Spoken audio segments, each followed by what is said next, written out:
Puji Tuhan, Shalom. Shalom. Haleluya. Puji Tuhan, Bapak Ibu yang dikasihi oleh Tuhan. Pada malam hari ini patut kita bersyukur kepada Tuhan oleh karena kasih dan anugerah-Nya, sehingga kita boleh diberi kesempatan oleh Tuhan malam ini untuk boleh bersekutu, baik kita yang ada di tempat ini maupun saudara-saudara kita yang berada di rumah mereka masing-masing. Mari Bapak Ibu yang dikasihi oleh Tuhan, pada malam hari ini saya ingin menyampaikan firman Tuhan mengenai rahasia mengatasi kekhawatiran dan ketakutan.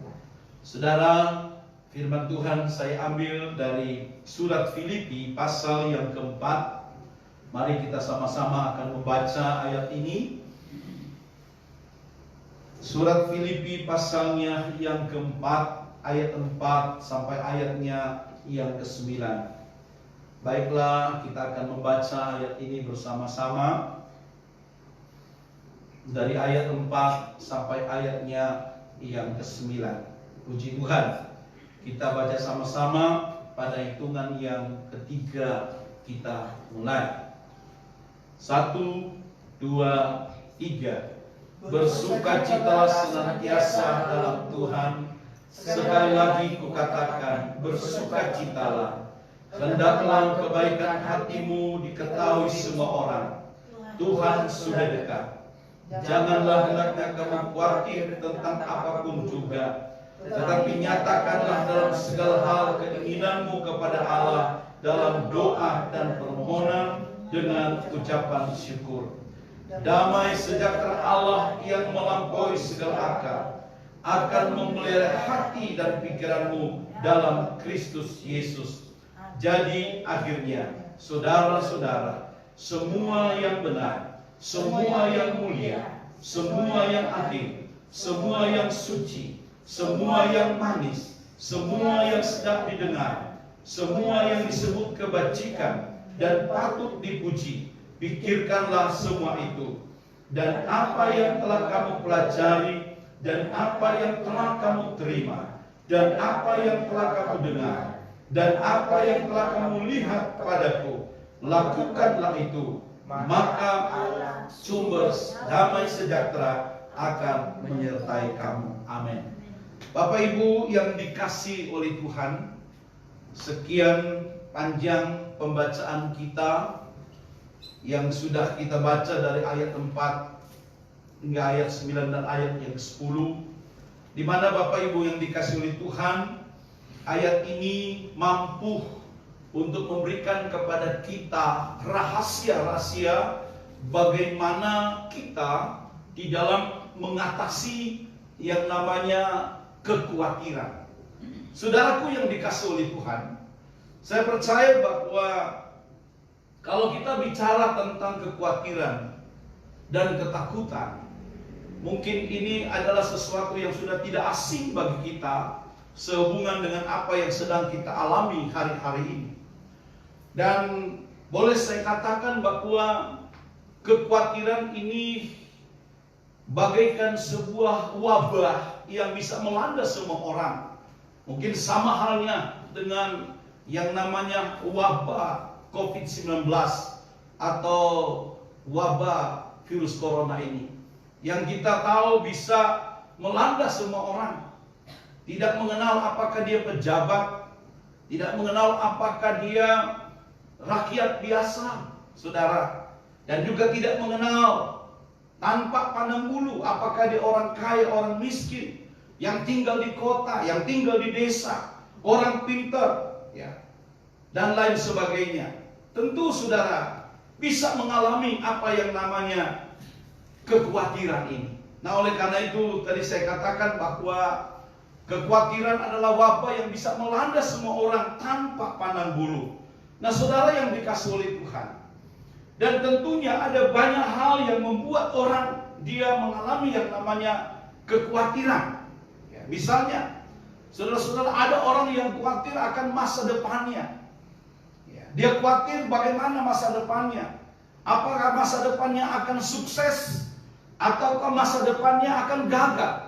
Nah, saudara yang kasih oleh Tuhan, saya mau bilang pada malam hari ini bahwa ketika kita khawatir akan masa depan, di mana Allah sudah menjamin akan masa depan kita, bahwa ketika kita masuk dalam rancangan Tuhan, bukankah dalam firman Tuhan di dalam kitab Yeremia pasal 29 ayat 11 di sana dikatakan bahwa sebab aku mengetahui ya rancangan-rancangan apa yang ada padaku mengenai kamu, demikianlah firman Tuhan, yaitu dikatakan apa? Rancangan damai sejahtera, dan dikatakan bukan rancangan kecelakaan, untuk memberikan kepadamu apa? Hari depan yang penuh harapan. Nah, oleh karena itu saudara kasih oleh Tuhan, tidak ada alasan bagi kita untuk kita khawatir akan masa depan kita. Walaupun demikian, seringkali masih ada juga yang khawatir akan masa depannya. Padahal firman Tuhan sudah menjamin kita. Ketika kita masuk dalam rancangan Allah, maka kita tidak perlu takut akan masa depan kita. Nah, saudara kasih oleh Tuhan, ada juga yang mungkin khawatir berkaitan dengan masalah kesehatannya. Ya. Apalagi Bapak Ibu sekalian, hari-hari ini berkaitan dengan virus corona ini, banyak orang khawatir tentang kesehatannya, sehingga orang berupaya dan berusaha untuk bisa memproteksi dirinya agar supaya dia tetap dalam keadaan sehat. Ya. Tentu dengan menjaga pola hidup yang sehat, ya, menjaga lingkungan yang sehat, mengikuti anjuran-anjuran daripada pemerintah demi untuk menjaga kesehatannya. Namun demikian, masih juga ada orang yang tetap khawatir tentang kesehatannya berkaitan dengan masalah sakit penyakit. Padahal Bapak Ibu yang dikasih oleh Tuhan, ketika kita pun Tuhan izinkan menderita sakit, di mana di dalam Yeremia 33 ayat 6, boleh salah seorang bacakan dalam Yeremia 33 ayat 6, di mana Tuhan sudah menjamin untuk memberikan kita pemulihan, kekuatan dan kesehatan. Yeremia pasal 33 ayat yang ke-6. Tolong salah seorang bisa bacakan Yeremia 33 ayat yang ke-6. Yeremia pasalnya yang ke-33 ayat yang ke-6 demikian tertulis, sesungguhnya aku akan mendatangkan kepada mereka kesehatan dan kesembuhan, dan aku akan menyembuhkan mereka dan akan menyingkapkan kepada mereka kesejahteraan dan keamanan yang berlimpah-limpah. Ya, kita lihat ini jaminan Tuhan bagi kita. Janji Tuhan dikatakan bahwa sesungguhnya aku Tuhan dikatakan akan mendatangkan kepada mereka apa? Kesehatan dan kesembuhan. Dan aku Tuhan dikatakan akan menyembuhkan mereka dan akan menyingkapkan kepada mereka kesejahteraan dan keamanan yang berlimpah-limpah. Nah, oleh karena itu saudara sekalian yang dikasih oleh Tuhan, kita sungguh bersyukur bahwa di dalam kehidupan kita sebagai manusia, seringkali kita mengalami yang namanya kekhawatiran. Tetapi ketika kita ingat firman Tuhan, maka firman Tuhan itu memberikan janji-janji yang luar biasa, sehingga dengan demikian apa yang menjadi kekhawatiran kita itu dengan sendirinya bisa teratasi ketika kita percaya kepada Tuhan. Hal apa lagi saudara kasih Tuhan yang membuat orang khawatir hari-hari ini? Saudara kasih oleh Tuhan, kekhawatiran berikutnya adalah juga mengenai masalah pekerjaan. Mungkin hari-hari ini orang mulai pada takut ya dengan masalah pekerjaannya, apalagi dengan adanya COVID-19 ini. Bapak Saudara sekalian, kita tahu di mana-mana terjadi PHK ya. Saudara, terjadi pengurangan karyawan, baik itu di pabrik-pabrik ya, di mall, di toko-toko dan lain sebagainya. Saudara kasih oleh Tuhan, mungkin saudara mulai mengalami kekhawatiran. Tuhan, bagaimana dengan pekerjaan saya? Tuhan, bagaimana dengan kelangsungan karir saya dan sebagainya?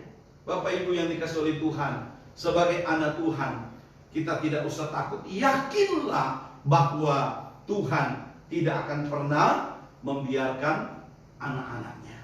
Asalkan kita taruhkan percaya kita, taruhkan harap kita kepada Tuhan, maka sudah pasti Tuhan akan menjamin kehidupan kita. Saudara kasih Tuhan, mungkin ada juga kekhawatiran lain. Sudah mungkin sedang khawatir dengan keluarga saudara, ya, sudah mungkin khawatir dengan anak-anak saudara, suami istri saudara dalam keadaan seperti ini. Bapak Ibu yang kasih Tuhan, sehubungan dengan kebutuhan, keperluan kita hari-hari ini, Bapak Ibu yang kasih Tuhan, saya mau katakan kepada saudara bahwa firman Tuhan sudah berjanji bahwa Dia sanggup untuk memenuhi akan segala keperluan kita menurut kekayaan dan kemuliaan di dalam Yesus Kristus. Coba baca dalam Filipi 4 ayat yang ke-19. Jadi saudara mungkin khawatir sekarang tentang keluarga saudara. Sudah mungkin berkata, Tuhan bagaimana dengan kebutuhan keempat. Filipi 4 pasal 4 ayat 19.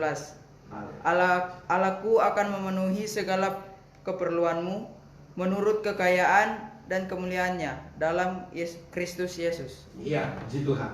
Jadi kita lihat Rasul Paulus mengingatkan, ya, kepada jemaat yang ada di Filipi. Dan juga ayat ini berkaitan dengan apa yang dia katakan di dalam ayat sebelumnya, di mana Rasul Paulus berkata bahwa aku tahu apa yang namanya kelimpahan, aku tahu apa yang namanya kekurangan. Nah, dalam Filipi 4 ayat 13 dia berkata bahwa segala perkara dapat kutanggung di dalam Dia, di dalam Yesus yang memberi aku kekuatan. Nah, saudara yang dikasih oleh Tuhan, oleh karena itu mari, kalau hari-hari ini mungkin kau sedang khawatir tentang keluargamu, sedang kau bertanya-tanya, Tuhan bagaimana dengan kehidupan rumah tanggaku, sehubungan dengan kebutuhan hari-hari ini, firman Tuhan sudah berjanji kepada kita bahwa Dia, Allah Yesus Kristus, sanggup untuk memenuhi akan segala keperluan kita menurut kekayaan dan kemuliaannya di dalam Yesus Kristus. Maka dalam Matius pasal 6, sesungguhnya kita tidak perlu khawatir akan apa yang kau akan makan, minum, dan pakai. Dikatakan bahwa itu dicari oleh bangsa-bangsa yang tidak mengenal Allah. Namun Tuhan juga tahu bahwa kita juga membutuhkannya. Namun yang Tuhan katakan dalam ayat 33, carilah dahulu kerajaan Allah serta kebenarannya, maka semuanya akan ditambahkan kepadamu. Jadi saudara kasih oleh Tuhan, yang Tuhan mau kepada kita adalah cari Dia dulu, ya. Saudara kasih oleh Tuhan, ketika kita mencari Tuhan, mengandalkan Tuhan, maka kita akan melihat karya-karya Tuhan yang luar biasa. Bahkan kita akan melihat hari-hari ini bahwa akan tergenapi firman Tuhan yang mengatakan, apa yang tidak pernah dilihat oleh mata, haleluya, yang tidak pernah timbul dalam hati, dan yang tidak pernah didengar oleh telinga, itulah yang Tuhan sediakan bagi orang yang percaya mengasihi Tuhan. Oleh karena itu, Bapak Ibu sekalian, kita tidak perlu takut dan khawatir. Saya teringat dengan kehidupan daripada Nabi Elia, ya. Ketika dikatakan Nabi Elia disuruh oleh Tuhan pergi kemana, saudara? Ke sungai Kerit, ya. So di sana tidak ada orang selain hanya Nabi Elia ini. Tetapi Alkitab berkata luar biasa, Tuhan sanggup memberikan dia makan, amin. Ya. Jadi kita pun percaya saudara kasih oleh Tuhan, meskipun saudara kita tahu di beberapa daerah sudah diperlakukan yang namanya PSBB, ya, pembatasan sosial berskala besar, sehingga dalam segala gerak mereka dibatasi. Saudara, seolah-olah mungkin kalau dalam istilah lain di lockdown, ya saudara, tidak bisa kemana-mana. Tetapi kita tetap yakin Nabi Elia Tuhan pelihara dengan cara Tuhan yang ajaib. Tuhan bisa kirim burung-burung gagak untuk memberkati dan amin. Haleluya. Asalkan kita tetap percaya, taruhkan kekhawatiranmu kepada Tuhan, maka semuanya pasti bisa akan teratasi. Haleluya. Saudara yang dikasihi oleh Tuhan, oleh karena itu mari jangan lagi kita khawatir. Kenapa? Karena kalau kita khawatir, maka itu akan mengakibatkan kekhawatiran itu akan menekan hidup kita. dan kekhawatiran itu ternyata tidak akan bisa menolong kita. Saudara kasih oleh Tuhan, menurut survei yang pernah diadakan di Amerika, bahwa ternyata Bapak Saudara sekalian, ya, 75% pasien yang terbaring di rumah sakit itu mengalami yang namanya psikosomatis, yaitu penyakit tubuh karena jiwa yang tertekan dan gelisah. Nah, oleh karena itu Bapak Saudara sekalian perlu disadari bahwa kekhawatiran itu akan mengakibatkan yang tidak baik bagi tubuh jasmani. Ya, biasanya orang yang suka khawatir itu Bapak Saudara sekalian itu biasanya suka pusing-pusing, ya, sakit kepala setengah atau apa namanya, migrain.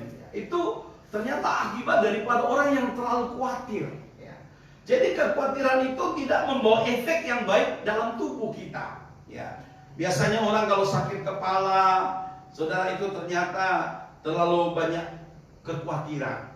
Ya, saudara kasih Tuhan, sakit pinggang, sakit ma, ternyata itu bisa berdampak kepada kesehatan kita ketika kita khawatir. Nah, oleh karena itu Bapak Saudara sekalian, percayakanlah hidupmu kepada Tuhan. Seperti Rasul Paulus berkata bahwa ya, di mana bagi kita sudah kasih oleh Tuhan, kita tidak perlu takut dan khawatir, sebab Tuhan Allah penjaga kita. Tuhan adalah pemelihara kita. Kita lihat di sini bahwa Rasul Paulus juga dia punya alasan sebenarnya untuk khawatir, untuk takut, tapi justru Bapak Saudara sekalian, kita lihat dia menguatkan jemaat yang ada di Filipi dalam pembacaan kita. Untuk mereka tidak khawatir tentang apapun juga, Paulus menasihati jemaat untuk menyatakan segala keinginan mereka dalam doa dan permohonan dengan ucapan syukur. Saudara, ketika Rasul Paulus menulis surat ini, di mana ini memiliki latar belakang, pada waktu itu Rasul Paulus sedang ada dalam penjara di kota Roma, ya, di mana dia berada dalam satu keadaan yang tidak baik. Namun justru dalam keadaan itulah dia menemukan rahasia bagaimana cara mengatasi kekhawatiran yang tidak didikte oleh perkara yang ada di sekelilingnya, tetapi berasal dari atas, yaitu dari Allah yang dikatakan tadi adalah sumber segala berkat, sumber segala kekuatan, sumber damai sejahtera yang dikata melampaui segala akal, yang akan memelihara hati dan pikiran kita.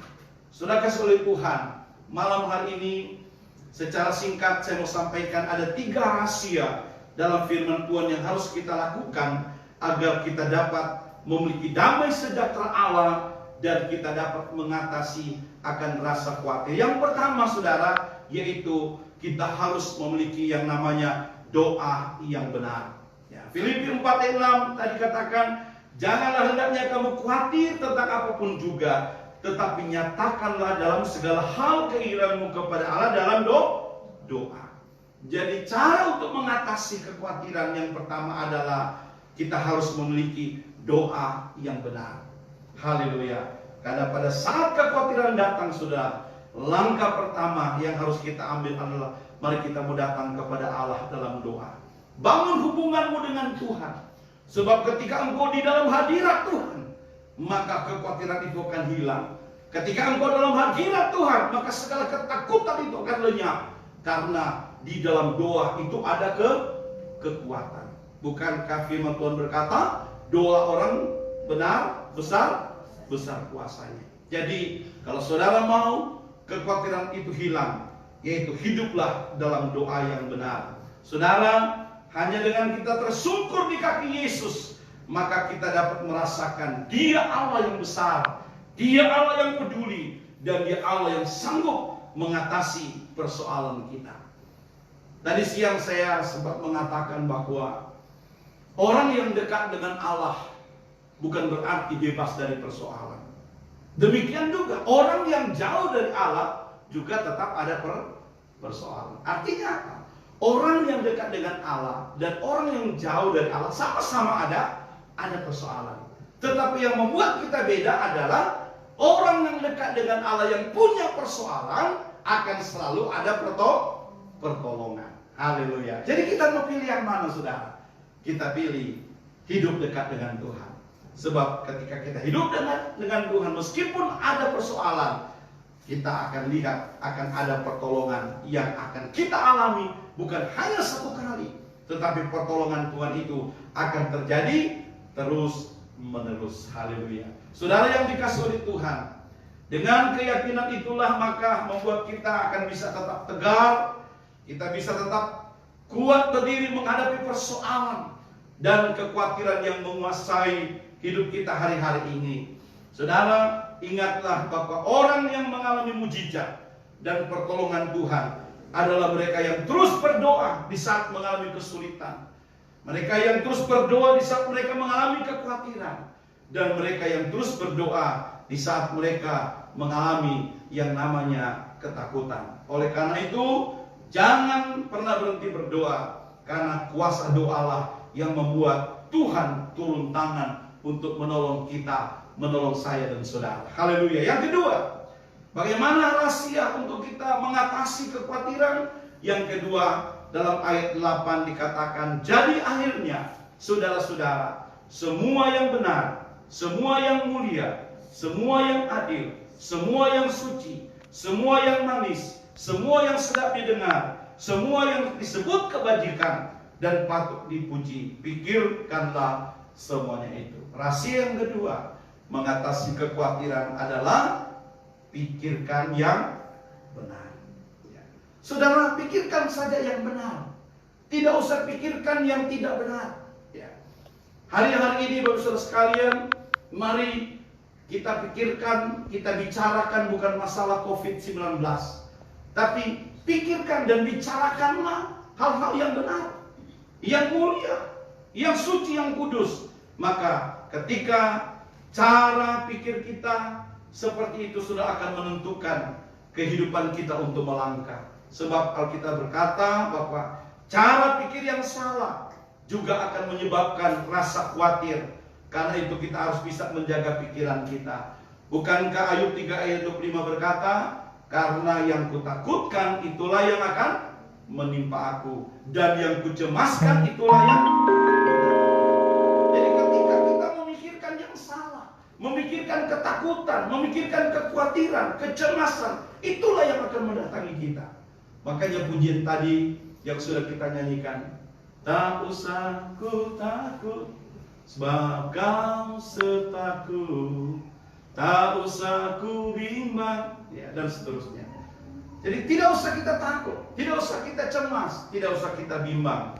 Selalu pikirkan yang benar. Ya, dikatakan oleh firman Tuhan, yang kita pikirkan, saudara kasih Tuhan, adalah semua yang benar, semua yang mulia, semua yang adil, semua yang suci, semua yang manis, semua yang sedap didengar, dan yang disebut kebajikan, itulah yang dipikirkan. Sudah kasih oleh Tuhan, saya percaya sebagai orang yang mengasihi Allah, bukan berarti kita tidak mengalami rasa khawatir. Namun ketika kekhawatiran itu terjadi, itu tidak akan membuat kita tertekan, karena pikiran kita tetap tertuju kepada pertolongan, kuasa, dan penyertaan Tuhan. Sudah kasih oleh Tuhan, kekhawatiran tidak akan membuat hidup kita lebih baik. Karena itu milikilah cara pikir yang benar, karena cara pikir akan mempengaruhi cara pandang kita saat kita menghadapi yang namanya permasalahan. Pikiran yang positif dan yang benar adalah hasil dari kita membaca dan menenungkan firman Allah setiap hari. Makanya orang mengatakan sekarang ini, buka FB, berita apa saudara? Berita corona yang menakutkan. Ya. Buka IG, berita corona yang menakutkan. Buka apa lagi saudara? Ya. Buka WA, berita corona yang menakutkan. Tapi buka Alkitab, apa saudara? Firman yang menguatkan. Haleluya. Oleh karena itu banyaklah membaca firman Tuhan. Sebab dalam Mazmur 119 ayat 105 berkata, besarlah ketenteraman pada orang-orang yang mencintai Taurat-Mu, tidak ada batas sandungan bagi mereka. Jadi mari cintailah firman Tuhan, karena firman Tuhan itu selalu memberikan kita pikiran-pikiran yang positif, yang selalu menguatkan kita. Yang terakhir, Bapak Ibu Saudara sekalian, rahasia untuk kita mengatasi kekhawatiran adalah hiduplah yang benar. Saudara yang dikasihi oleh Tuhan, firman Tuhan tadi dikatakan bahwa apa yang telah kamu pelajari, dan apa yang telah kamu terima, dan apa yang telah kamu dengar, dan apa yang telah kamu lihat padaku, dikatakan apa? Lakukanlah itu, maka Allah sumber damai sejahtera akan menyertai kamu. Filipi 4 ayat yang 9. Jadi mari Bapak Saudara sekalian, hiduplah dengan benar. Hari-hari ini Tuhan menuntut kepada kita untuk kita kembali ke jalan yang benar dan berusaha untuk melakukan apa yang benar. Kalau yang tidak benar jangan kita lakukan, ya. Kalau yang salah apalagi jangan kita perbuat. Tuhan minta supaya kita mau melakukan apa yang benar. Karena ingat saudara, dosa membuat orang menjadi gelisah, dosa membuat orang merasa tertuduh, dosa membuat kita tidak memiliki damai sejahtera. Itu sebabnya Paulus mengingatkan kepada kita bahwa apa yang sudah kita pelajari, apa yang sudah kita terima, apa yang sudah kita dengar, dan apa yang sudah kita lihat daripada itu, lakukanlah. Ini adalah kuncinya, saudara. Ketika kita melakukan firman Tuhan, maka Allah sumber damai sejahtera akan menyertai kita, sehingga kita akan melihat pertolongan Tuhan, dan kekhawatiran itu tidak akan menguasai kita lagi. Saudara, ada penyertaan Allah atas hidup kita, dan itulah jaminan bagi orang yang hidup benar, yang selalu membaca, merenungkan, dan melakukan firman Tuhan. Ayat yang terakhir dalam Yakobus 1 ayat 22, saya bacakan untuk saudara, demikian firman Tuhan. Tetapi hendaklah kamu menjadi pelaku firman, dan bukan hanya pendengar saja, sebab jika tidak demikian, kamu menipu diri sendiri. Jadi mari saudara, tidak cukup hari-hari ini kita hanya mendengar, tahu firman, tetapi yang Tuhan mau adalah mari kita belajar melakukan firman. Maka orang yang hidup benar sesuai dengan firman Tuhan, pasti saya mau katakan seperti janji firman Tuhan, kita akan mengalami damai sejahtera Allah. Kiranya firman Tuhan yang saya sampaikan malam hari ini boleh memberikan kekuatan kepada kita semua, dan membawa kita untuk semakin mencintai Tuhan, membangun hubungan dengan Tuhan, dan terus cinta akan firman Tuhan. Tuhan Yesus memberkati.